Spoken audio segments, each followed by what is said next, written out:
interviewer, and you're such a professional person that, you know, I'm playing catch up, if you will. But I respect you immensely for what you do and how you do it. And I just want to say that as a prelude. Well, I want you to know this is an honor for me that you came all the way up here to interview me with Sean, and it's my honor, not yours. Thank you. Okay, we're ready whenever you are, Walter. All right. Coach, before we discuss your family background, your mom, your dad, and your family, one thought came to me, so to speak, and one outstanding question. What motivated you into coaching? I've always enjoyed sports. I've been playing sports since I could walk. And I knew in the 8th grade, I will never forget, I was drawing plays. In the 8th grade, I took care of the touch football team in my 8th grade phys ed class. And, you know, I was always organizing the teams and how to make the teams fair in terms of how we picked the team. So I always had a strong interest in sports. And then when I went to high school, I really had a deep respect for my high school coach, Joe Sullivan, and what he did for children.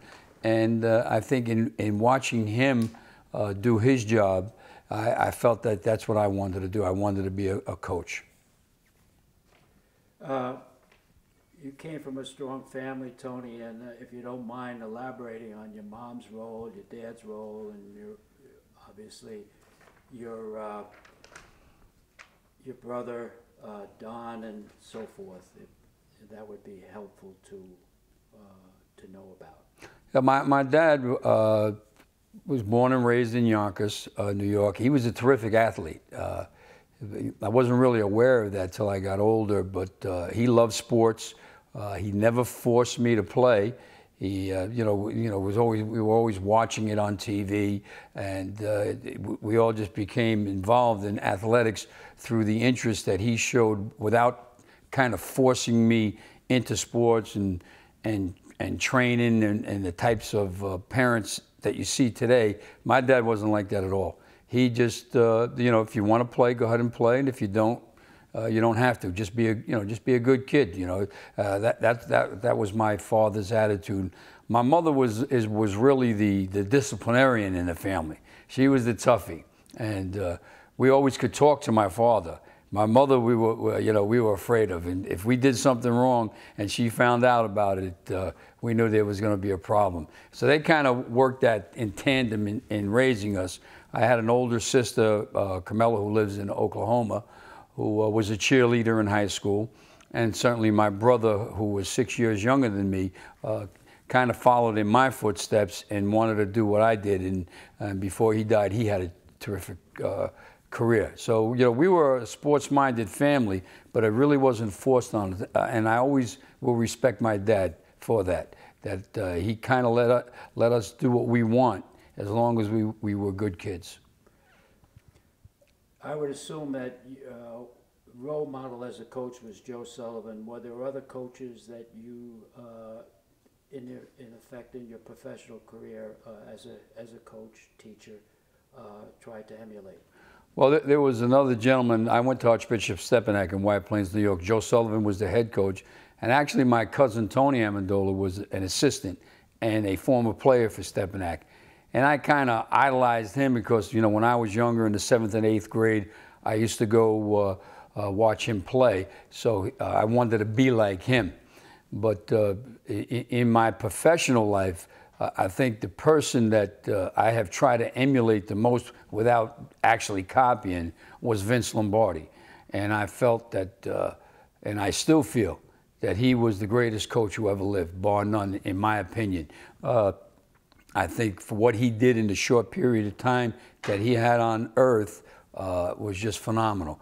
I didn't agree with everything that he did, but he was a passionate man who, to me, on a professional level, cared for the players that he coached. And I always respected that, and he probably has influenced me the most.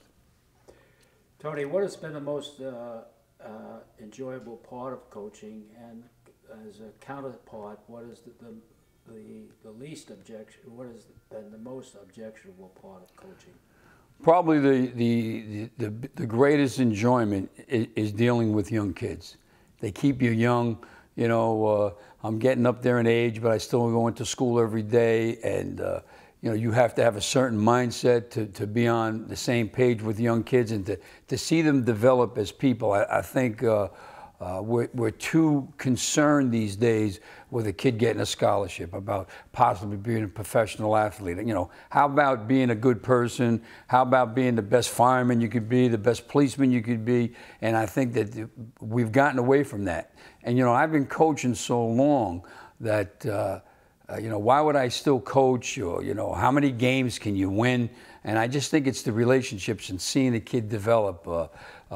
Colonel Ron Garin, who was an astronaut that played for me, and my wife and I going down to see the liftoff as he went into space, saying that in the newspaper that a great part of his development was the training he had in the sport of football.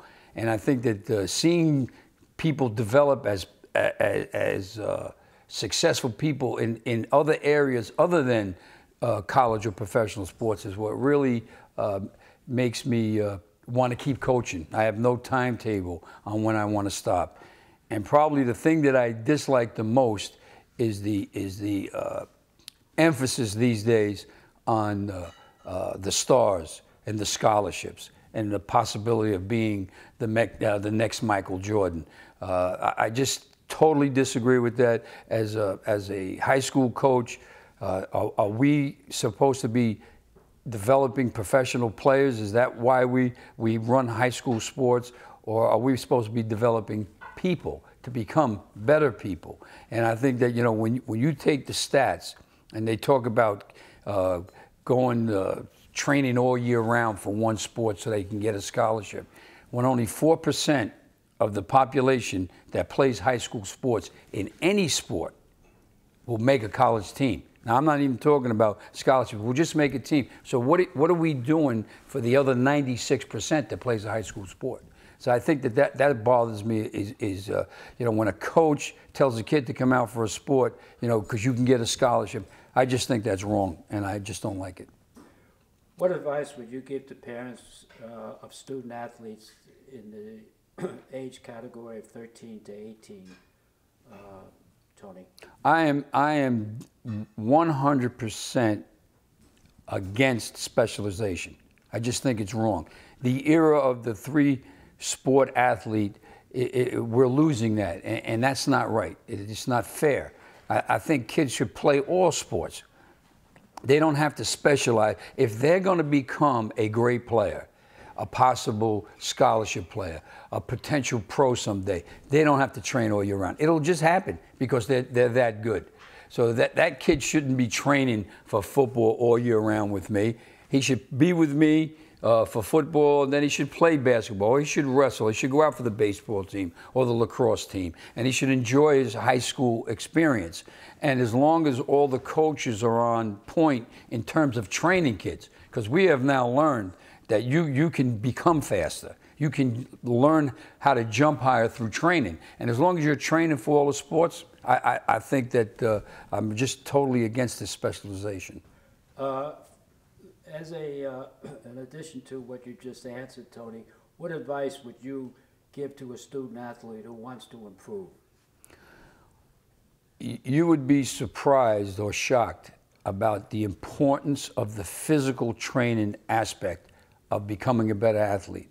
You know, about going to a tennis pro to learn how to hit the ball in tennis, to learn how to shoot a basketball. All those things are all well and good. It is more important to be with a physical trainer, to learn how to run properly, to learn how to jump, to train with weights to become bigger and stronger.